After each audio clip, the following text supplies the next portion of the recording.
भारत एक महान देश है। प्राचीन काल में यहाँ अनेक शूरवीर योद्धा पैदा हुए हैं जो अपने देश की आज़ादी के लिए लड़ते रहे और उन्होंने कभी हार नहीं मानी। और उनकी संतान, उनके पुत्र पौत्र भी कमवीर योद्धा नहीं थे जो स्वराज्य के लिए लड़ते रहे।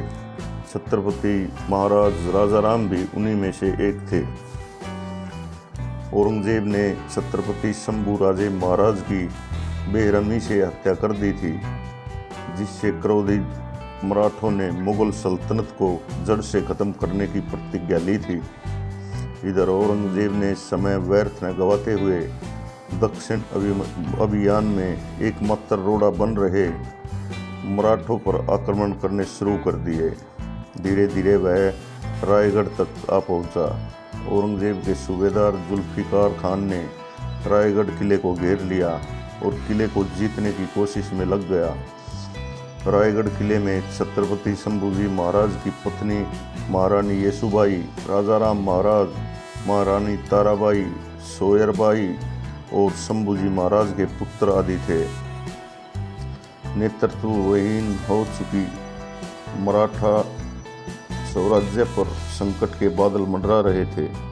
मराठों की सर्वप्रथम आवश्यकता थी कि मराठा स्वराज के छत्रपति की घोषणा की जाए, जिससे मराठे पुनः एक जगह इकट्ठे हो सकें।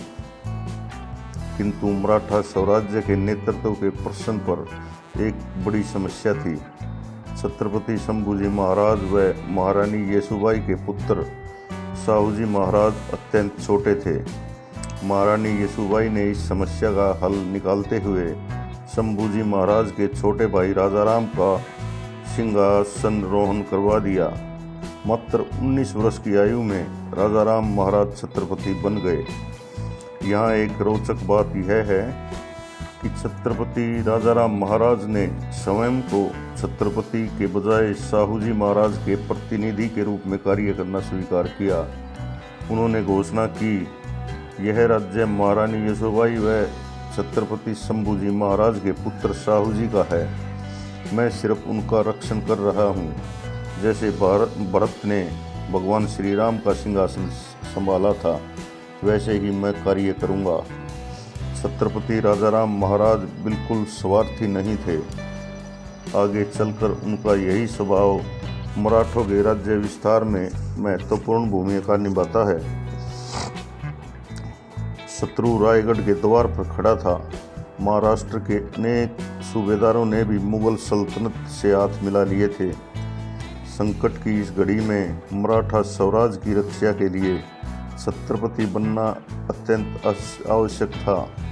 महारानी येसुबाई के आदेश से छत्रपति राजा राम महाराज कुछ अधिकारियों के साथ रायगढ़ से प्रस्थान कर गए और वहां से विशालगढ़ होते हुए पन्हाला किले में जा पहुंचे, जहां छत्रपति शिवाजी महाराज और शंभूजी महाराज के समय से ही निष्ठावान सेवकों ने मराठा स्वराज्य के जिंजी किले में रहकर राज्य व्यवहार के कार्य की सलाह दी। ऐसा कहा जाता है, राजा राम महाराज को पन्हाला से जिंजी तक के प्रवास के दौरान अनेक कठिनाइयों का सामना करना पड़ा था। इसी दौरान केलाड़ी रानी चेन्नम्मा ने उनकी सहायता की थी। इधर जुल्फिकार खान ने रायगढ़ जीत लिया। महारानी येसुबाई की दूरदर्शिता के कारण छत्रपति राजा राम महाराज तो पहले ही किले से प्रस्थान कर चुके थे। औरंगजेब ने महारानी येसुबाई और उसके पुत्र साहूजी महाराज को पकड़ लिया और उन्हें मुगल छावनी में नज़रबंद कर दिया। इसी दौरान एक ऐसा वाक़या होता है जिससे ज्ञात होता है कि मराठा शूरवीरों से औरंगजेब किस कदर खौफ खाते थे। दरअसल औरंगजेब का दरबारी इतिहासकार खाफी खान लिखता है, औरंगजेब को शिवाजी नाम से डर लगता था और उसे शिवाजी नाम से घृणा भी थी। इसलिए उसने शंभूजी महाराज के पुत्र का नाम शिवाजी से बदलकर साहूजी रख दिया। कालांतर में साहूजी महाराज स्वराज्य के चौथे छत्रपति बने थे।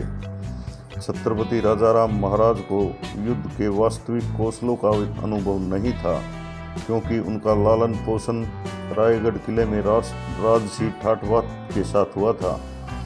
वे शरीर से मजबूत नहीं थे, क्योंकि उनका जीवन छत्रपति शंभूजी महाराज जैसा संघर्ष में नहीं था। वे दिखने में अत्यंत सुंदर, मितभाषी और कोमल हृदय वाले थे। उनका व्यक्तित्व छत्रपति शंभूजी महाराज के समान रौद्र रूप वाला नहीं था। दरअसल उस समय मराठा साम्राज्य के लिए एक महान योद्धा की बजाय सबको साथ लेकर चलने वाले एक रणनीतिकार की आवश्यकता थी। ऐसा कहा जाता है कि राजाराम महाराज के जन्म के समय मराठा साम्राज्य पर उत्तर से भयंकर आक्रमण हुआ। बहुत से ज्योतिषियों ने कहा था राजाराम का जन्म पैर की तरफ से हुआ है, इसलिए यह हमारे साम्राज्य के लिए शुभ संकेत नहीं है। किंतु सकारात्मक सोच वाले छत्रपति शिवाजी महाराज ने इसको झुठलाते हुए कहा कि इसने मुगल बादशाहों को पांव से धकेलने के लिए जन्म लिया है। छत्रपति राजाराम महाराज अपने मराठा सरदारों को पिता की तरह प्यार करते थे। अपने समावेशी दृष्टिकोण का उपयोग करते हुए उन्होंने शीघ्र ही बिखरे हुए मराठा सरदारों को पुनः एक सूत्र में पिरोने का कार्य किया। देखते ही देखते छत्रपति राजाराम महाराज का सैन्य बल 35 से 40 हज़ार तक हो गया। उन्होंने संताजी घोरपड़े और धनाजी जागव नाम के दोनों योद्धाओं को सेनापति का पद दिया और आज्ञापत्र नामक छत्रपति शिवाजी महाराज की किताब लिखने वाले राजनीतिक धुरंधर रामचंद्र पंत अमात्य को हुकुम पन्हा बना दिया।